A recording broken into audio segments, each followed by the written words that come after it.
What's up, guys? Welcome back to MattDIY. This is going to be part 2 of the garage rewiring project. I've had some a change of mind, let's put it, on some things we're going to do out here, and so I'm going to update you guys on that. But before we go ahead and jump in, if you like this type of thing and you like home improvement type work and things you want to do yourself, be sure to subscribe down below. And with that, guys, let's go ahead and jump in.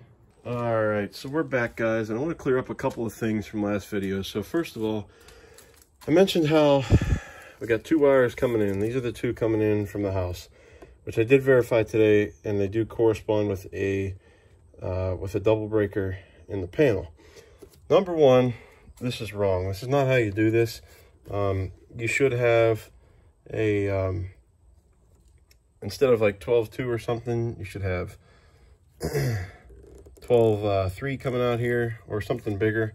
You shouldn't have 2 separate wires. So what's weird is, from the house, it comes out into the basement, from the breaker panel to the basement, as a pretty big wire, and it's got three conductors. But somewhere along the line, it switches to 2. Somewhere between the house and out here, there must be a junction box, and they must have ran out of other wire, and they hooked these up instead. So it's not ideal. Will it work? Yeah. And to be honest with you, I don't feel like ripping up the concrete outside to run a new wire. The only downside is they did use, again, another thing to clarify from last video, they did use 14-2. So that means I can only run 15 amps out here, which is kind of a bummer, although it is 15 amps on 240. So yeah, okay, that's probably the most I'm going to ever need out here. I'm not going to be able to really do a heater or anything like that unless I find something a little bit smaller, or do 2 heaters or smaller. I don't know. But so it's going to be interesting, because we're going to have to buy some type of sub panel, and it's not going to be ideal because we're only going to feed it with 15 amps, and most are probably going to be should be fed with, like, you know, 50, 70, 100 amps. So, so it's going to be interesting and not exactly up to code. Again, you have to look in your area and things if you want everything to be up to code and up to par. Here in this DIY version, you know, we are going to do the electrical correctly, but in a way, we're not going to do it up to code. I'm sure running 2 main wires like this and only having 15 amps in the sub panel, that probably isn't okay. But for this scenario and in this garage, we're going to make it work. So that's one thing. Next thing is, guys, whoever wired this garage ought to be, well, let's just say it's a mess.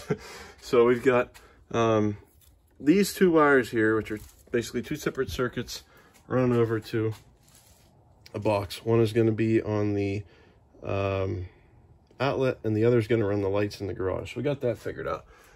The other 2, which are up here, is this is a mess. So we have one wire, again, 14-2.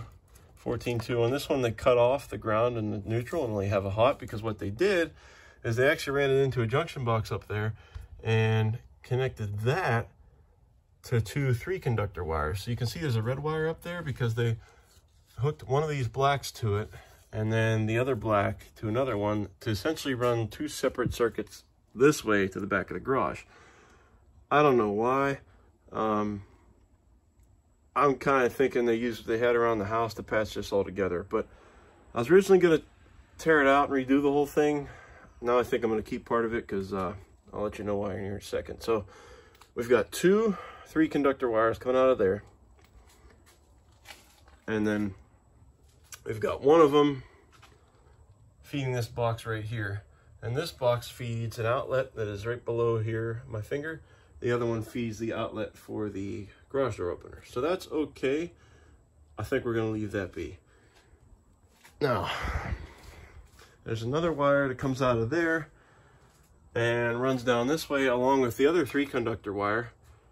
And they both go into this junction box. Now, I'm not sure why they have 2 separate circuits coming into this box.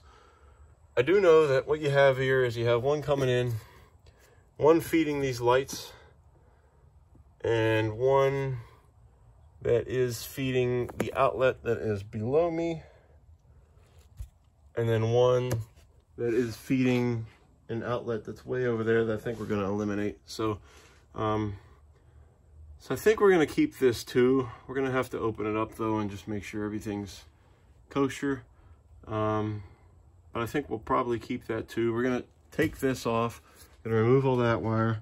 We're going to remove that box there with the light. We're going to just cut that wire off. It goes to an outlet back there that I'm never going to use.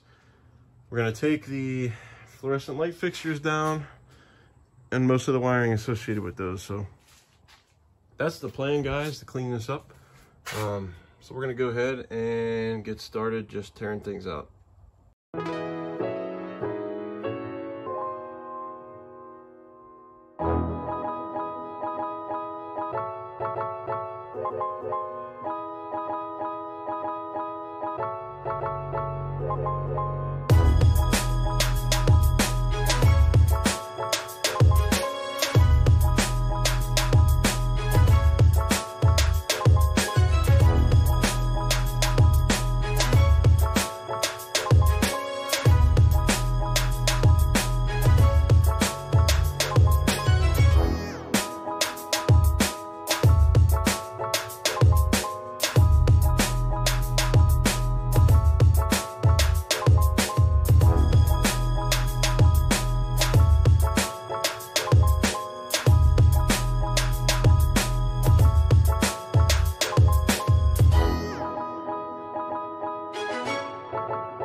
Alright guys, so I got all that torn out, and quite honestly, I don't know what that wire is for.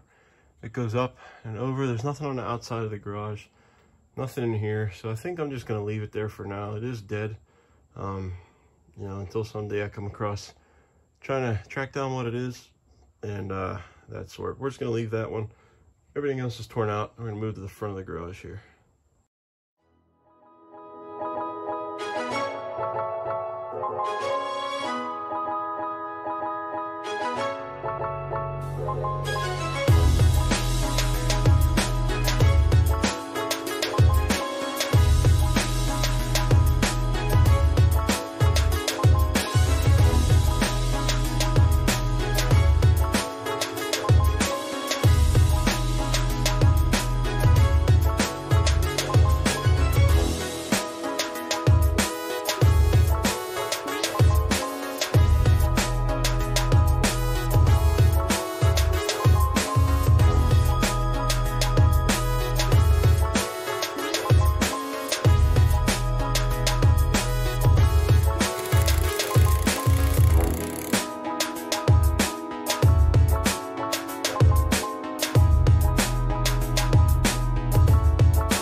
Alright, next thing guys, we're going to go ahead and remove one of the wires, the one without the neutral and ground going up to this box, because we don't need multiple feeds for that line. We're essentially feeding two outlets off of there. There's no reason to have two separate circuits, so we're going to make it one.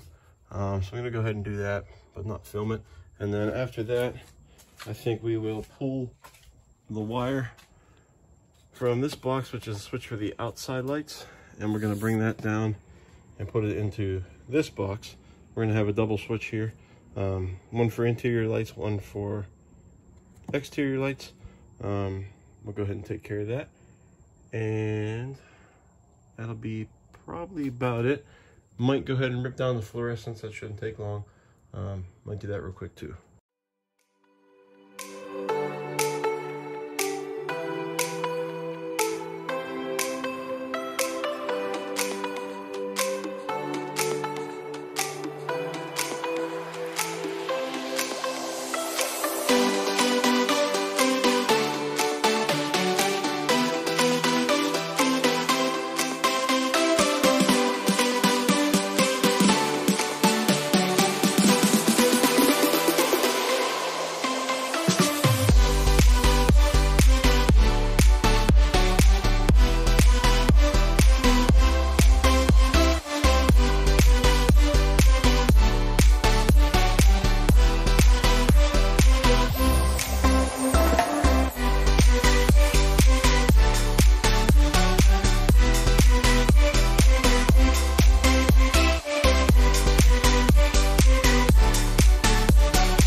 Alright guys, so we got most of it done. I'm going to go ahead and pull down the other two light fixtures. Running low on batteries, just wanted to wrap up this video. I've got everything pretty much torn down and ready to rewire, so I think the next video we'll probably go to the store, grab some supplies, come back and start knocking this out. Everything is in a pretty good place to where I want it, so it's going to come along pretty good. Anyways guys, if you enjoyed watching this content, be sure to like down below and subscribe and turn on those notifications.